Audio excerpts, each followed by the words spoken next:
Aujourd'hui, je vais parler de what are some pivotal decisions that made my fire journey and or life possible. Because I do think just a few decisions really sway one's life one way or another. And since I've achieved my dream in this aspect, I'm happy to share what worked for me at least. Okay?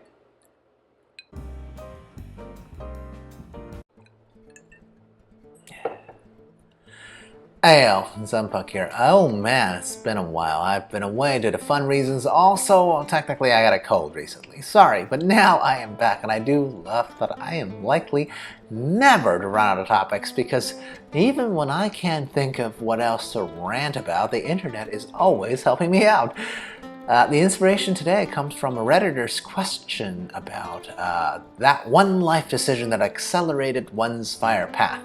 But what I extrapolated from that is simply that people want to know what big life-altering moments might be.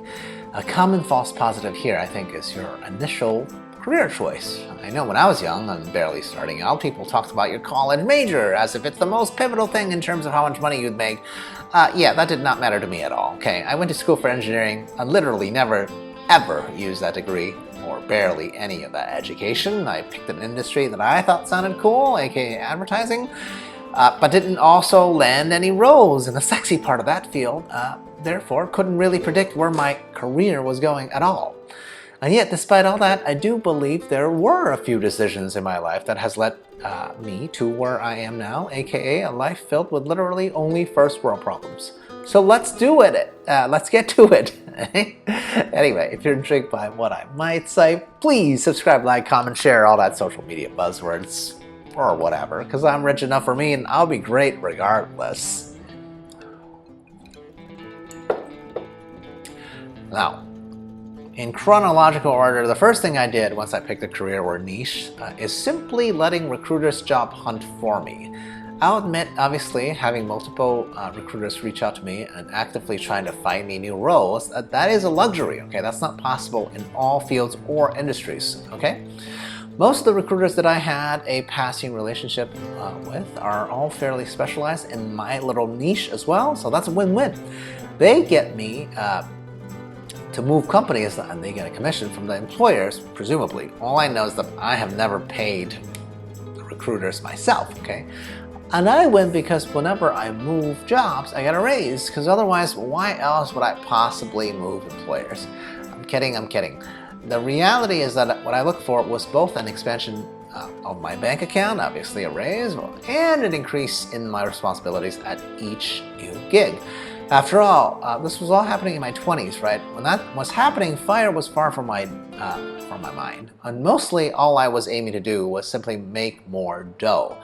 Because I lived in New York City and that was very, very expensive. And I knew that with my personally poor negotiating skills, I was never going to get a good consistent raise if I simply stuck around with the same employer. And you know what? Through my personal observations of my peers and of my underlings or troops, I learned that most people I knew at the various employers that I've had, they are also not good at getting raises, right? But plenty of people, even a majority, I would say, mostly they're too chicken to move employers often. And that adds up because no move, a little raise means even generally like inflation will kick your butt, okay? That's not how capitalism is supposed to work, guys.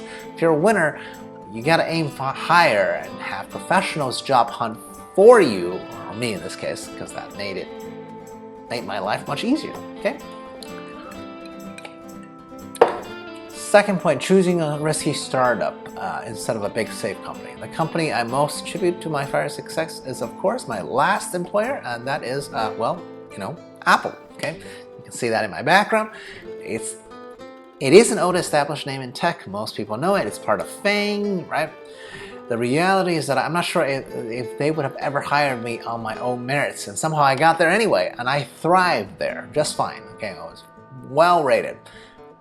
But I don't know if they looked at my resume that I would have been fancy enough for Apple. So what's my big decision point that led me here, okay? I got to this pivotal company in a roundabout way. By being at a startup at the right time. I chose a startup on one of my job moves exactly because the upside is higher. Now, it could have exploded on up, it could have died in a whimper, like most startups, or they could have been bought, which was really, honestly, a middle option, right? My choice while job hopping via recruiters on a yearly basis, by the way, landed me in this startup. And frankly, that middle option, that was the only option that actually occurred. And guess what? Even that middle option, in this specific case, was lucky enough for me to end up at a FANG company for a whole decade. And that was enough time for me to earn all the money I needed to exit the corporate race entirely. Okay, addendum here though, okay? Of course I recognize there is an element of luck here as well. After all, being bought out as a startup is a reasonable scenario, but bought out by whom, right? That's another large X factor. Would I have been able to achieve my fire dreams if we were bought by Google instead of Apple? Meh, I'll never know for sure. And my final point, of course, settling in with the right wifey. To be clear, I reached my personal fire dreams before I met my wifey, right? But I'm going to include this particular decision as well because I could have easily concluded that my life would look very different if I ended up, let's say, with a diner waitress whose primary attribute is sweetness rather than the nerdy hot babe that I ended up with. That's my wifey, okay? The big difference is easy to quantify too. When I left my corporate job, I was prepared to carry a lady, maybe a family someday too.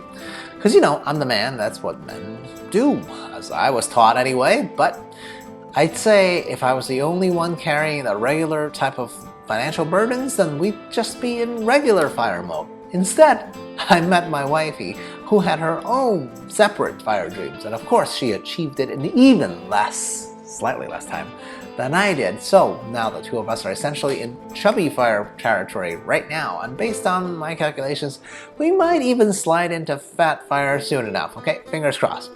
My point is, this decision point cannot be argued about. It's not even fire specific.